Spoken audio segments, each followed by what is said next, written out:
Monsieur le Président du Sénat, cher Gérard Larcher, Monsieur le Premier ministre, cher Manuel, Monsieur le ministre, cher Jean-Michel Blanquer, Madame la maire de Paris, chère Anne Hidalgo, Mesdames et Messieurs, cher Bernard-Henri Lévy.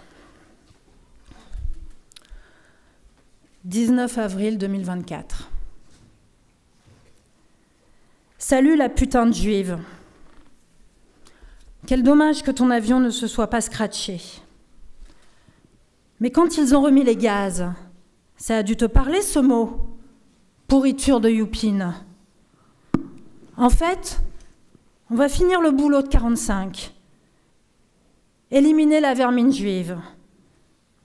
On a progressé en technique. On ne t'oublie pas. Ta famille non plus d'ailleurs. Voilà ce que j'ai reçu. Voilà ce qu'a reçu la présidente de l'Assemblée nationale le 19 avril 2024, 4e personnage de l'État. Ne nous y trompons pas. À travers moi, c'est la République tout entière qui est visée. Ses valeurs, son universalisme. Et c'est la raison pour laquelle je ne me laisserai jamais intimider par ces lettres ignobles.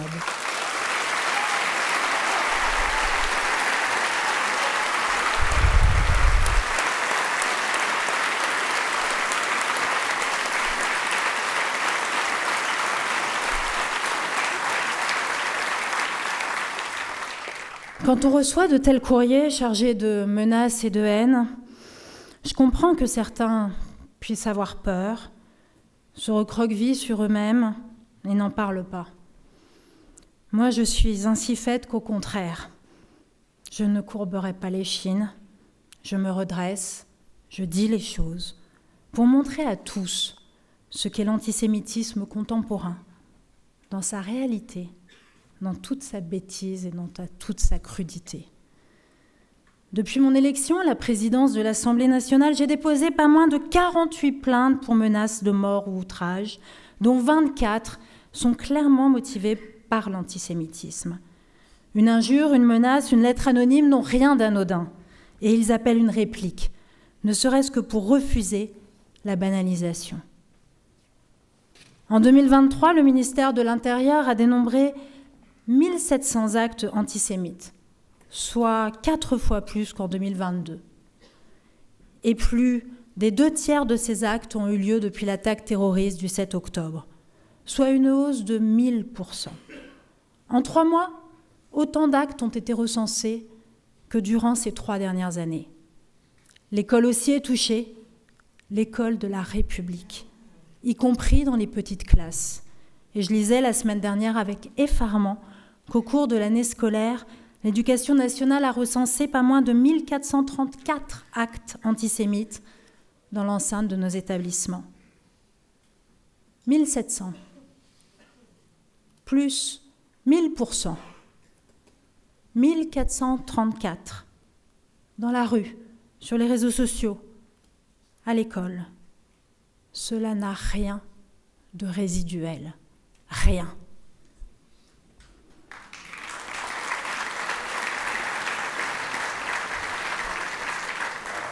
Dans ce contexte, oui, il est temps de réagir, il est temps de se ressaisir et de revenir au fondement de l'universalisme républicain.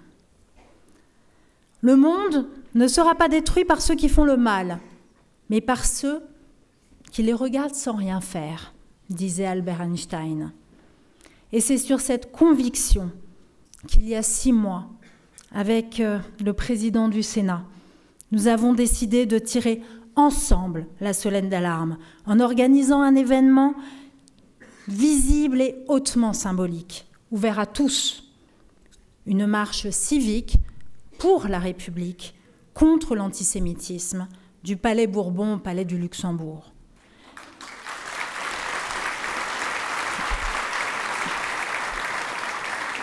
Cette marche fut un succès, comme vous le savez, avec plus de 200 000 personnes dans la rue partout en France, manifestement, calmement mais fermement leur attachement aux valeurs démocratiques, celles de la République française, celles de l'Europe unie. Malgré les nombreux commentaires dont fit l'objet cette marche, un détail significatif semble avoir échappé aux meilleurs observateurs. En remontant le boulevard Saint-Germain puis le boulevard Saint-Michel jusqu'en bas de la rue Soufflot, nous avons suivi exactement l'itinéraire de la panthéonisation de Jean Jaurès, dont nous commémorons le 100e anniversaire l'automne prochain. À quelques jours des élections européennes, il faut le rappeler clairement, l'Europe s'est construite sur des valeurs démocratiques, sur la protection des droits et libertés des citoyens. L'Union européenne n'est pas seulement un marché unique, et ce sont plutôt nos adversaires qui voudraient n'en faire qu'une zone de libre-échange. Elle est une communauté de destin, entre États de droit qui nous protègent de l'arbitraire et des discriminations. Elle est un espace de liberté que les Ukrainiens, les Géorgiens, les Moldaves aimeraient tant intégrer. Elle est un phare pour les opprimés du monde entier. Et c'est une Européenne qui vous le dit. Ma grand-mère est née à Munich, mon grand-père en Pologne. Ma grand-mère était une gymnaste et une championne de natation. Un jour, dans l'Allemagne hitlérienne, la jeune fille qu'elle était s'est vue refuser l'entrée du gymnase, de son école, de la piscine. Ses parents ont compris à temps ce qui était en train de se passer. La famille est partie vite, une valise à la main. Et c'est en France qu'elle a trouvé refuge. Cette France des droits de l'homme et de la laïcité, mon grand-père aussi y croyait. Quand la République fut en danger, en 1939, il s'engagea dans la Légion étrangère. Il se battit durement, courageusement, jusqu'à l'armistice. Plus tard, replié en Savoie, il rejoignit la résistance et se battit encore, l'espoir chevillé au corps. Il fit partie des troupes qui libérèrent Cluses, une petite ville de Haute-Savoie. Petite ville où, ironie de l'histoire, un homme, ingénieur d'âge mûr, a affiché, il y a quelques jours, ma photo, ainsi que la vôtre, cher Gérard, sur une affichette injurieuse et menaçante, à côté d'une étoile de David. Il sera jugé au mois de juillet, et c'est aussi pour cela qu'il ne faut rien laisser passer. Nous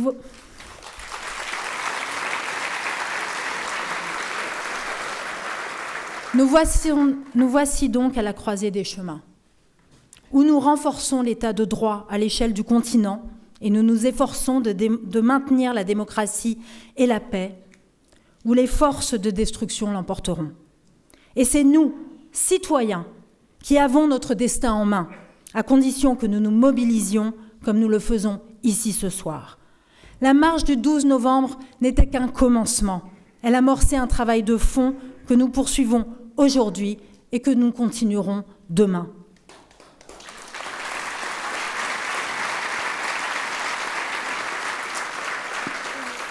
Au vieil antisémitisme d'extrême droite s'ajoute maintenant une haine du juif déguisée aux couleurs du gauchisme et de la cause palestinienne.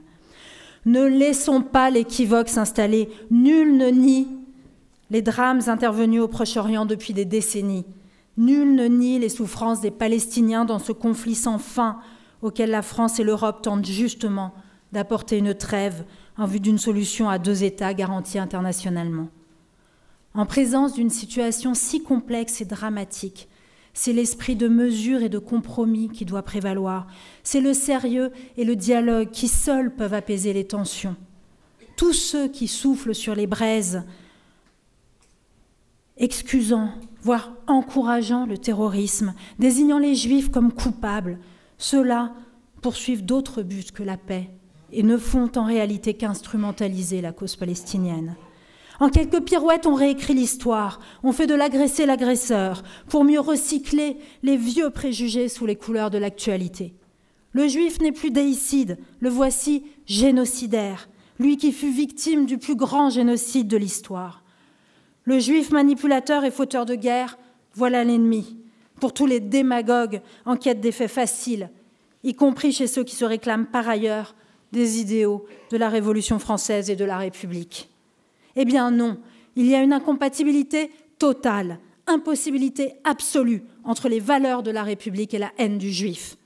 Cela pourrait sembler une évidence, Et ma grande tristesse est de constater qu'il faut aujourd'hui l'affirmer, le dire à haute et intelligible voix pour mettre fin aux impostures et aux confusions.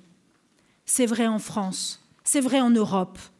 Gardons-le à l'esprit, alors que s'approche le moment d'élire ceux qui nous représenteront au Parlement européen. Cette assemblée extraordinaire, la seule au monde où siègent les représentants élus au suffrage universel de plusieurs nations souveraines. Comment ne pas évoquer à cet instant la haute figure de Simone Veil, qui fut la première femme à présider ce Parlement. Dès sa prise de fonction,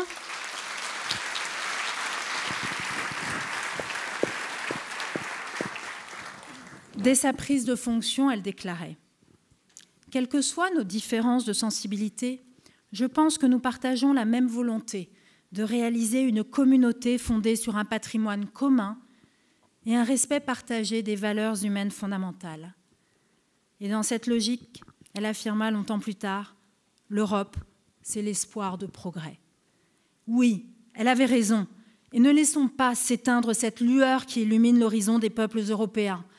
Paix, progrès, prospérité, telles sont les promesses de l'Europe démocratique en laquelle seuls nous pouvons garantir un avenir serein à nos enfants.